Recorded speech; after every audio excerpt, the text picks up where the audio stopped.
Now, 6 students in the San Diego Unified School District are getting ready to head back to class. School was postponed yesterday due to Hillary, but they'll be back in classes here soon.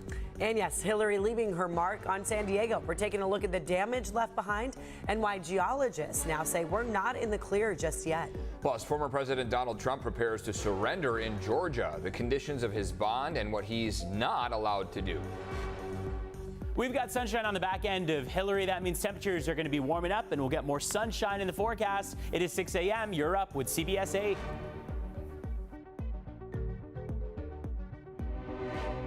So glad you're with us. 6 a.m. on this Tuesday, everyone. I'm Eric Connert. And I'm Netta Irampur. It's a big day today. Right now, San Diego Unified students starting to wake up, maybe hitting snooze on the alarm or popping right out of bed. Yeah, they may not have had the best sleep because they're super excited right now. Restless, first day of school. Exactly. District, they were supposed to have the first day of school yesterday, but of course Hillary delayed that first day of school, and now it's going to be today. Right. So the district planning to kick off the new year with a big celebration at Hoover High School this morning, and that's where CBS 8's Dana Marie McNichol is joining us live this morning there at Hoover High. Who ride? It says on that sign behind you. Good morning, Dana Marie.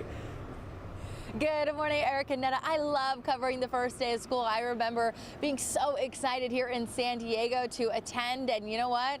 In just an hour at 7 a.m., we're going to have cheerleaders. We're going to have a performance from the mariachi band. But before we get into all of that, I do want to touch on a delayed start to the school year. Yes, yesterday there was no school. It was pushed back around 12:30 in the afternoon on Sunday. San Diego Unified and Borrego Springs made the call to postpone the first day of school. At this point in the afternoon, it had been raining for hours with still major parts of the storm forecast that hit San Diego. So just out of an abundance of caution, they did push it. Now, officials now at the district told us they have been busy evaluating their facilities since the storm arrived, and preliminary reports indicate that there's just some minimal damage, and they're making any repairs that may be necessary for today. All right, on to the fun. Now, again, in just a couple of hours, the events are going to start at 7 a.m. 7:15, there will be a press conference. Of course, we're going to be there bringing you the latest, any updates that you should know about as a parent and student. And then the Cardinal Marching Band performing at 7:45 a.m. Now, San Diego Unified is the second largest school district in California. It has 120,000 students, 13,000 staff members, all gearing up for an incredible year ahead. So coming up later in the morning, we're going to be speaking to San Diego Unified officials about a new community school free food market, other services they provide, a newly designated CIF girls flag football team. How exciting is that? And a brand new sports medicine facility. So a lot to cover in just a couple of minutes. I'm really assuming some of those cheerleaders are going to arrive, hang out in the front of the school. We're going to be speaking to some of them, just bringing the energy, as this is a really exciting day for so many students here in San Diego. I'm Dana Marie McNichol. I'll send it back to you, Eric and Netta. All right, well, what's left of Tropical Storm Hillary has moved north over the Rocky Mountains and into the Pacific's northwest. Yeah, it is long gone now. The storm made landfall in Mexico 2 days ago, then pounded us here in Southern California, parts of Nevada, got rain more than our region could typically handle. So we want to show you some of the damage the storm left behind. Take a look here in Indio. Heavy rain flooding that area. Those are roadways right there. You can see cars and trucks moving very slowly on sludge-covered roads. And then in Clark County, Nevada, Mount Charleston, Old Town receiving substantial flooding with people there sheltering in place. In fact, a boil water order also issued. And then you see at the bottom right of your screen in Palm Springs, deep layers of mud sweeping into neighborhoods, making it difficult for crews to even deliver supplies. So we should all be watchful here for a few days as well as the ground dries out after the departure of that tropical storm. Yeah, there is a potential for falling trees, even bluff collapses, as we've seen in past storms here. CBS 8's Chris Groh live in Del Mar now with more on what one local geologist is telling us here this morning. Chris? Yeah, good morning, guys. Some of those images just north of us after Hillary, or even during Hillary, of the roads crumbling, the ground collapsing. Again, geologists nervous and also aware, trying to be proactive about whether or not that might happen here in some of our active areas, if you will. Of course, we know the bluffs along Del Mar, really the bluffs along any of our coastline, always subject to collapses, especially after rain. The thing is, we normally get that type of rain event during the winter months. Of course, Hillary brought a ton of rain to our area. Now, according to geologist Pat Abbott, it could have been very much worse. Had that storm not moved as quickly as it did, had it stayed over us a little longer, we could have gotten potentially so much more rain. And with that, a very much increased chance there of some of the collapses that we have seen in other parts of Southern California. However, that does not mean that we are out of the woods yet. In fact, they are going to keep being aware of what could happen both along our coast, but also in some of the different areas in San Diego County as well, too. We can see somewhere the debris has come all the way out onto the beach. We can see somewhere high tides have nibbled away at it and left a steep little cliff within the recent slide material.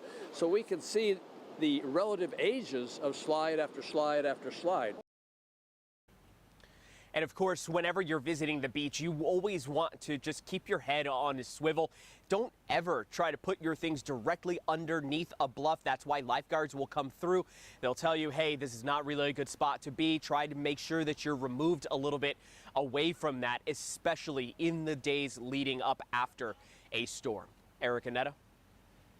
Chris Grow, thank you for that. City of San Diego and county officials warning people to stay out of the ocean water because of the rain runoff and the contamination.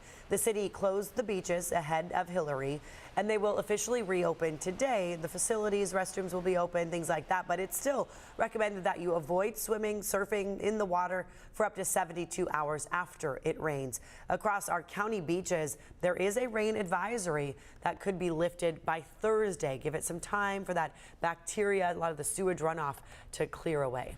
The San Diego Humane Society says its Project Wildlife team has seen an increase in wildlife rescues because of Hillary. Humane officers have rescued fox squirrels, a hooded oriole, and stray cats and dogs. If you come across any displaced wildlife, shelter officials suggest doing this. If you find an injured or orphaned wild animal, you don't want to touch them with your hands. Maybe put them in a towel, in a box. Don't give them water. Don't give them any food. Just bring them to us. The Humane Society says since the ground is more saturated after the storm, it's important to check the stability of fencing around your house to make sure your pets are safe and don't run away. Remember to stay with CBS 8 for any storm-related updates. You can find the latest details on CBS8.com. You can also follow us on social media or download the CBS 8 app. All right, here we are, 6:07, and it was nice to actually see the stars when we were up super early, and now it's starting to look pretty beautiful Nice out there. and clear out there. Oh, a good start to the school blaring. year. Yeah. Yeah, we got a little bit of cloud cover that you can kind look of at make that. out from Hotel Del, just barely any, but we're starting to get some of the sun. Before the sun, though, our Chris Grow, out at what? 4 in the morning every day. Let's take a look at some of the video that he sent us of the bioluminescence out there. You see a little bit of the blue kind of hue there on the waves, and just kind of goes to show if you're looking out along the coastline, you might notice something like this. Not a light being shed on that wave. That is the bioluminescence in the water itself. So very cool to see. Thank you, Chris Grow. Yeah. Looking really good. Yeah, exactly. Sunset time would be a great time to go out there. We appreciate you, Chris Grow, for sending that video in. 6:08 on the clock right now. We are expecting a beautiful day in San Diego, much different than the wet weather that was brought to us over the course of the weekend and Sunday in particular. We've got 75 as that forecast high along the coastline. Some of our forecast models keep us a little bit lower, around 73 to 75 degrees, 83 inland, 77 much cooler for the mountaintops. Remember, a week ago we were in the 90s. And then 94 out there for the deserts. As we mentioned, cloud cover is really not all that dense this morning, but if you do run into any clouds out there, they're not going to hang out with us for too long. But that marine layer is rebuilding itself right now, as opposed to the last couple hours where we were at a pretty completely clear start to the day. Now we're starting to see some of those coastal clouds fill in the blank spaces. Here's what we got out there. I mean, it's gorgeous from above the clouds, but if you're below these ones, well, that's where you might still have a gray start to the morning. But we promise the sun is up behind it and we're moving in the right direction. So we've got more sunshine as we head into the next couple hours. We've also got more warmth headed into the next couple of days. 5-day forecast shows that a ridge of high pressure is going to start to influence us from our east. As it moves west, it will bring us warmer temperatures. It will bring us a better opportunity for sunshine. Wednesday through Friday, so tomorrow through Friday in particular, we have the possibility of a bit of tropical moisture, not associated with Hillary, but now associated with Harold, which is hitting Texas right now. That ridge of high pressure could start to wrap that moisture around it, send it our way, and that could create some showers over the mountains. But in general, we're looking at a pretty dry next 5 days or so and beyond, 10 days in fact.